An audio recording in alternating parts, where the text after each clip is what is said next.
Well, it's been a little bit since I made a video, sort of. Last few weeks, I've been moving. I also had the virtual retreat I was in, but I'm back and I'm ready to talk a little bit about getting that writer mindset back in your brain.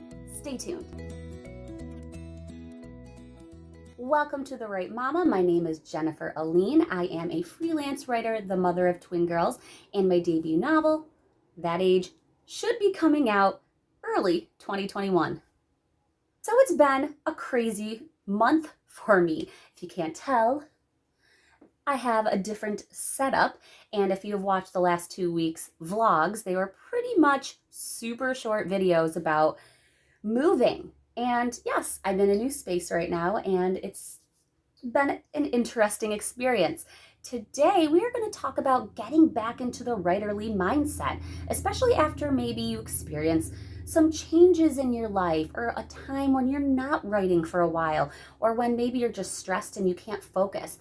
How do you get yourself back into the mindset of writing, especially in Preptober? It is Preptober, which means for those who take part in NaNoWriMo, National Novel Writing Month, which is in November, you want to prep for all that writing in November. And I definitely am going to write my butt off in November this year.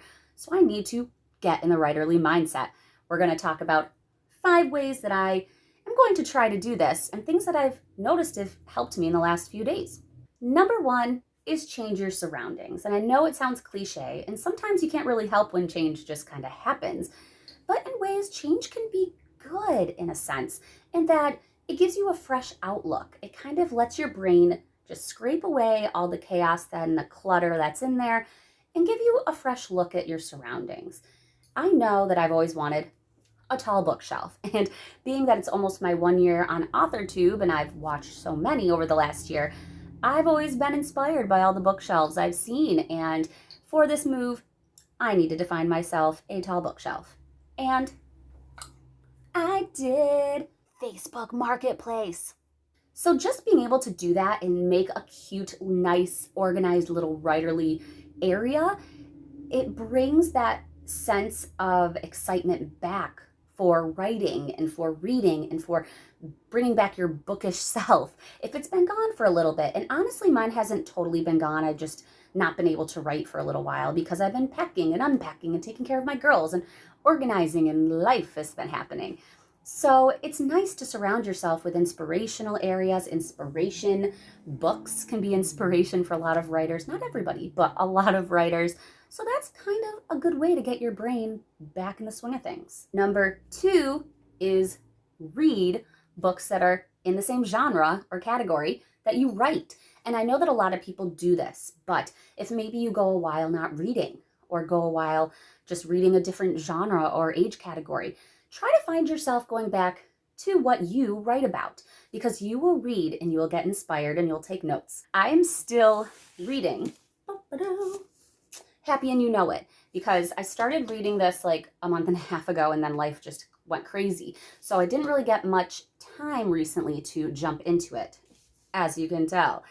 Over the last few nights, I've gotten back into it, and let me tell you, I want to get into my work in progress so bad right now.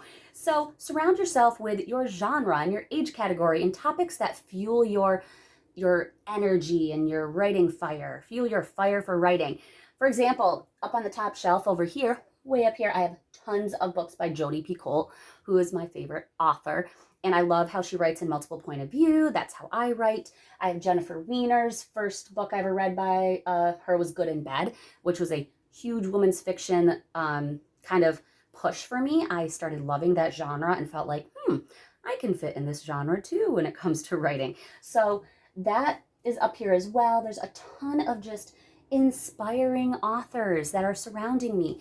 And jumping back into a book that pushes you and inspires you to get back into your writing is just another way to get into that mindset.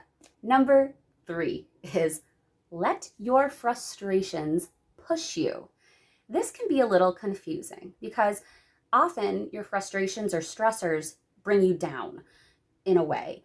They may make you unmotivated. They may make you push away your passions and kind of put you in a depression.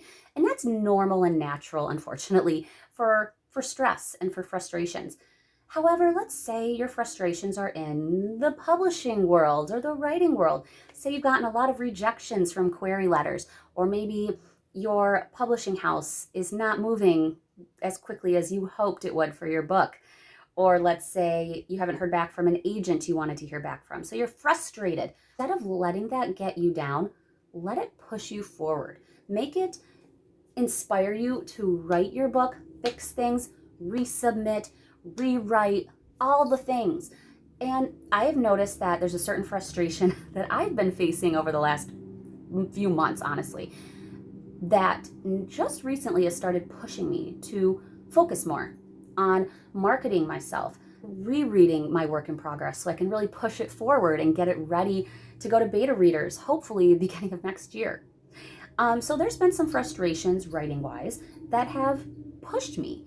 And you wouldn't always see it in that light. But if you step back, look at it, and take it on like a challenge that you want to beat and impress yourself with, use those frustrations as a board that you can just kind of jump off of.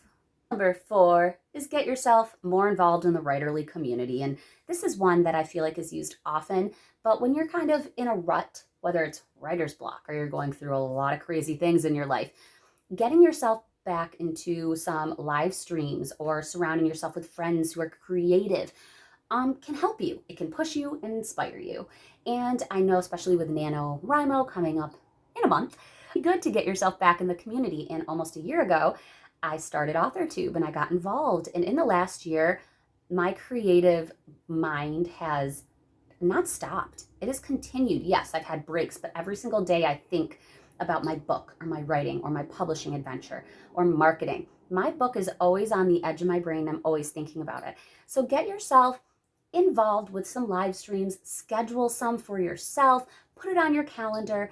I have a friend who also is a writer. She writes graphic novels and she just is a creative person. We did Nano together last year and we're ready to Preptober up, get Nano going, and we keep kind of pushing each other. So find someone who can help you, whether it be through social media and through your friends on YouTube and AuthorTube or Instagram. Just find a writerly community. Be brave, reach out. You can do it. You'll thank yourself. 5 is reread your work.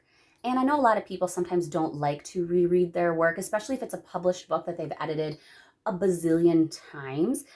But if you haven't read it in a while, take a step back and read it.